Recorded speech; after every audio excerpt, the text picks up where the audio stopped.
Hello, everyone. I was thinking about traveling and journeying, and one of my nephews is making a journey right now. And so I was just thinking about traveling and how do we travel, and what are the ways we can prepare to travel? What kind of permissions do we need in order to travel? And I'm not thinking about like human permissions. I think that all of these borders are kind of unnecessary, and I don't really know why we can't just all uh, have the experience of asking permission and then welcoming each other. And I think that that's one of the things that I haven't seen a lot of. And this is something that happens in the Mayan culture.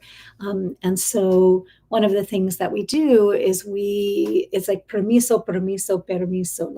We would ask permission before we would do anything, and that includes traveling. And so when we are asked to go somewhere, and we always wait until we're asked, usually, or until we're called, right? So either we're asked or we're called. And it's a calling of the heart, or we're asked by a human being, or we're asked by the mystery, or we're asked by the land itself, or the spirits of land and place. So when we're called or when we're asked, then what we want to do is we want to ask permission. And so, how do we ask permission? How do we extend that honor and that respect to that place? So, one of the things that I like to do is I like to make an offering of some kind and then ask. Just even, we can ask out loud on our porch. We can ask anywhere that we happen to be, but just to stand in honor of that place and to ask, is this a good time? Is this a good time? And I'm being called here, and um, literally asking permission. So I have the holy privilege of traveling a lot, and so for instance, I was recently asked to go to Los Angeles to do some work, and so I went outside and I thought of this place, Los Angeles, and I asked permission of the land. And all of the land is connected. And so it will tell you whether or not it's good timing or not, or whether it's bad timing, or whether or not it's like not ever going to be good timing, or whether or not you need to be where you are. Like maybe I need to be where I am. Maybe I don't need to be traveling. Maybe I don't need to get there.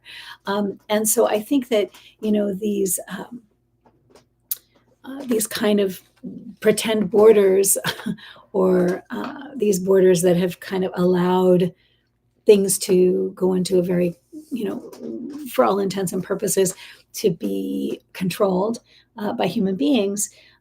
Nature isn't doing that. Nature is just like this tree is not being split down the center by a border. This tree belongs to the earth and belongs to the rightness of what it means to be alive in the world at this time. And so we have a way that we can be with the world and interact with the world, where we are able to hear and pay attention and listen, and to Michael Yellowbird has a book that he wrote called Neurodecolonization, and my beloved sister and friend Devana Lone Wolf had suggested that book and his work to me. And I think that there's something important about that ability to do object meditation, or to decolonize our minds and our brains, so that we can extend that honor and that respect to other beings that live on this land. And that includes the trees and the animals and the ocean and all of the creatures that live here, besides human beings. And so I think that one of the things I like to do before I travel is I ask the spirits of land and place for permission. I'll make an offering. It can be anything that's special to you, or anything that you like, or anything that maybe would be precious to your own ancestors. It's interesting to think about what's precious to our ancestors, but also it's nice to, you can even like take metal and return metal to the earth, or coins to the earth. You can use a little bit of food that you might really enjoy, and you can use like any kind of like valuable or precious, like even like special stones that you've gathered, and you just place the stone, hold the stone up, and wait, and then ask, hold the place in your mind, and then ask permission, and then you can place the stone or place the offering, the metal, the, whatever the item is that you want to offer, to ask permission, and then you listen for the answer. And if the answer is no, then you don't go. And if the answer is yes, then you ask for further instructions or ask for further guidance about how to move forward with the journey. I usually will ask too, especially if I'm going to work, like, how do the spirits of land and place feel about me working there? Is this work good for this place? Would they prefer that I don't work? Would they prefer that I do work? And sometimes it's a resting trip or a resting journey, and other times it's a play journey. Sometimes it is a journey that is about the work, and I listen for the answer, and then I trust it, and I follow the instructions. There's been trips that I've had planned to Mexico, and over the years, and I like to go to Mexico, back to Mexico every again and again and again, and I like to go every year. Sometimes even I've gone a couple times a year. Sometimes because it's the home of my heart and it's ancestral ground, and I like to go uh, to visit, and then I also work sometimes too. And so, uh, but there have been times when Mexico has also said, "Oh, it's not time. It's not good timing," or "Not now, later," or and so we can always feel that. We can feel that inside of our bodies. Maybe we hear it. Maybe we have an experience where we see something, a sign or a symbol, or maybe we uh, experience a feeling that's in our bodies that tells us what the answer is. And so I think that it's important that we're extending this honor and this respect to the places that we're going, and also like any impact that we might have on the places. After we look at, oh, well, what is the impact on the place? And does the place want me there? And the spirits of land and place and the ancient ones, are they all, is everything in alignment for is this really, am I really being called? And is this really the right time? And once we have all of those answers, then we can plan the journey. But we also want to just see, what is it that I have to offer, regardless of whether it's a play trip or a work trip or a rest trip. There's always things that we have to offer and that we have to share.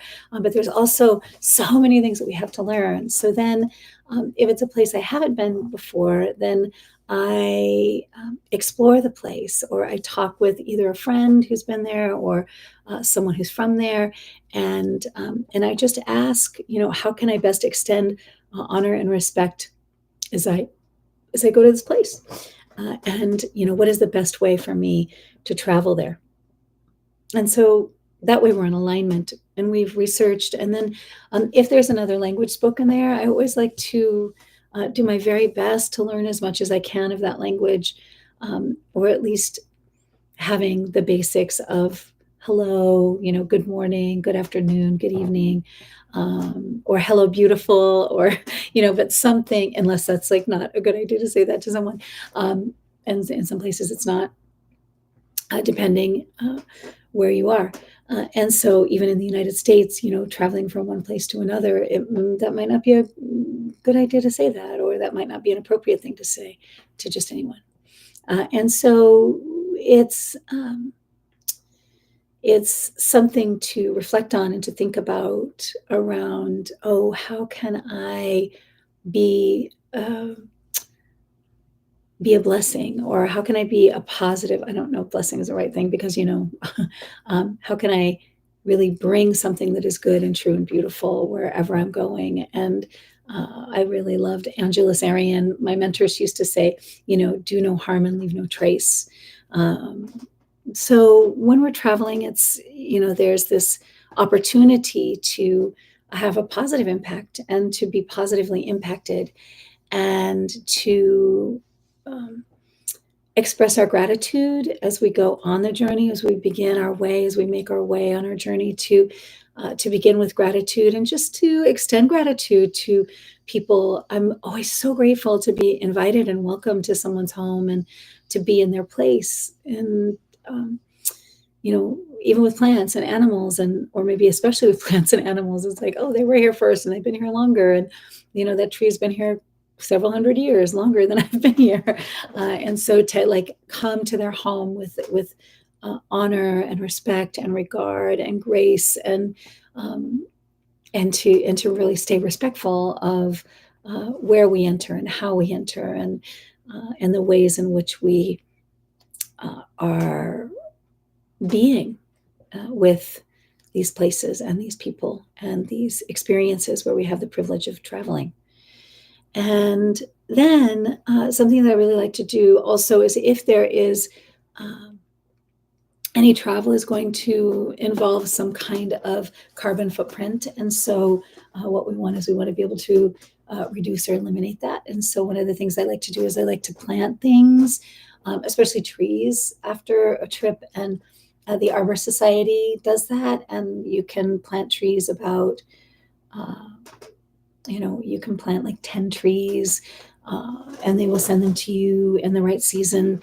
And it is very reasonable to have them, and they will also ship them to you, and also to rescue other little trees that are maybe under another tree, baby trees that might not thrive, and then you can take those little trees and transplant them. Another nice thing to do is you can take certain kinds of trees, depending on the area you are, that will root really quickly. Like willow trees root really quickly here, and so I've rooted little branches from willow trees and then planted them. So there's a lot of different things that you can do, and then to when we're going to a place to thank not only the people that are having us there, but to thank also the spirits of land and place, and to have a gift for them, and to leave some kind of gifts in the place where we're going. I always like to make an offering as soon as I arrive to thank them for having me and welcoming me, and then we want to ask that we're able to take good care of everything. Of everything around us, but also that everything around us is able to take good care of us. And so I hope this is helpful with traveling and how to travel in a sacred way, or how to travel in a way where we honor the sacred of a place. And I look forward to seeing you next week.